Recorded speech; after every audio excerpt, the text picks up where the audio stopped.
Tuloy-tuloy pa rin ang serbisyo ng mga mambabatas sa Kamara kahit naka-session break ang Kongreso. Sa katunayan, linggo inaasahang isasapinal na ang amendment sa 2024 General Appropriations Bill. Si Melales Mora sa detalye.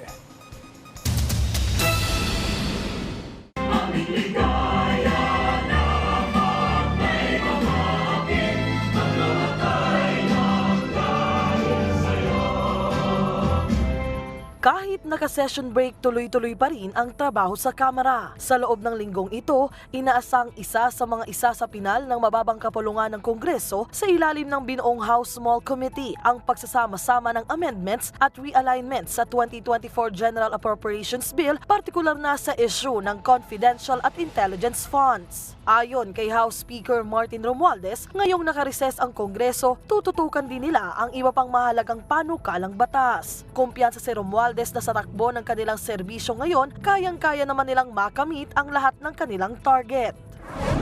Si House Senior Deputy Speaker Dong Gonzales naman, bagamat naka-session break, itinutulak ding maimbestigahan sa Kamara ang isyu ng droga sa Pampanga. Partikular na ang pagkakasabat ng higit kalahating tonelada ng shabu sa bayan ng Mexico kamakailan na nagkakahalaga ng aabot sa halos 4 na bilyong piso. Gate ni Gonzales, dapat matukoy kung sino ang mga nasa likod ng kontrabando at masugpo na ang operasyon nito.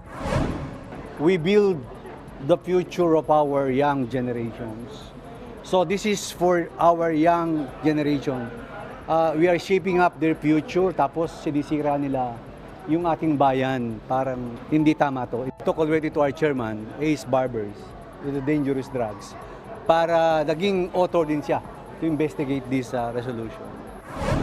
Samantala, si House Deputy Majority Leader Erwin Tulfo naman, tuloy-tuloy rin ang gagawing paghahain ng mga bagong resolusyon at panukala. Ngayong linggo, iba yung pagtugon sa issue sa West Philippine Sea ang kanyang isusulong. We'll file a bill urging the United States and other allies like Japan, Australia, New Zealand, kasi they were also volunteering to fast track na yung joint patrols because napag-usapan na they are willing to send the Coast Guard also to patrol the West Philippine Sea. Ngayong Oktubre, ipinagdiriwang din ang HREP Month 2023. Kaya naman dito sa Batasang Pambansa, inasang iba't ibang aktibidad din ang isasagawa bilang paggunita sa okasyon. Melales Moras para sa Bayan.